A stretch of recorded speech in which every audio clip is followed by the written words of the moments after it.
Romans chapter 3 verse 1. What advantage then hath the Jew? Or what profit is there of circumcision? Verse 2.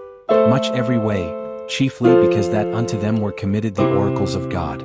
Verse 3. For what if some did not believe? Shall their unbelief make the faith of God without effect? Verse 4. God forbid. Yea, let God be true, but every man a liar, as it is written, that thou mightest be justified in thy sayings, and mightest overcome when thou art judged. Verse 5. But if our unrighteousness commend the righteousness of God, what shall we say? Is God unrighteous who taketh vengeance? I speak as a man. Verse 6.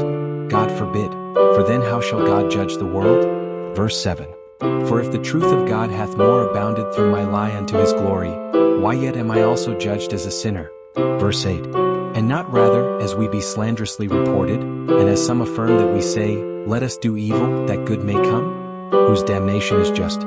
Verse 9. What then? Are we better than they? No, in no wise, for we have before proved both Jews and Gentiles, that they are all under sin. Verse 10. As it is written, there is none righteous, no, not one. Verse 11. There is none that understandeth, there is none that seeketh after God.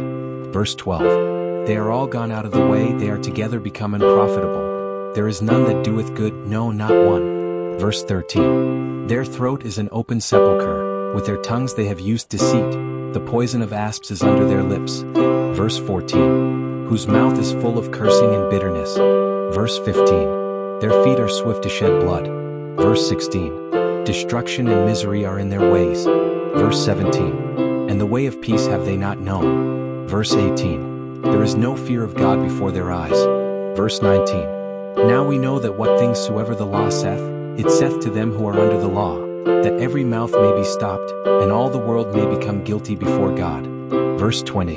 Therefore by the deeds of the law there shall no flesh be justified in his sight, for by the law is the knowledge of sin. Verse 21. But now the righteousness of God without the law is manifested, being witnessed by the law and the prophets. Verse 22. Even the righteousness of God which is by faith of Jesus Christ unto all and upon all them that believe, for there is no difference. Verse 23. For all have sinned and come short of the glory of God. Verse 24. Being justified freely by his grace through the redemption that is in Christ Jesus. Verse 25. Whom God hath set forth to be a propitiation through faith in his blood, to declare his righteousness for the remission of sins that are past, through the forbearance of God. Verse 26. To declare, I say, at this time his righteousness, that he might be just, and the justifier of him which believeth in Jesus. Verse 27. Where is boasting then? It is excluded. By what law? Of works? Nay, but by the law of faith. Verse 28. Therefore we conclude that a man is justified by faith without the deeds of the law. Verse 29. Is he the God of the Jews only? Is he not also of the Gentiles? Yes, of the Gentiles also. Verse 30. Seeing it is one God, which shall justify the circumcision by faith, and uncircumcision through faith. Verse 31. Do we then make void the law through faith? God forbid. Yea, we establish the law.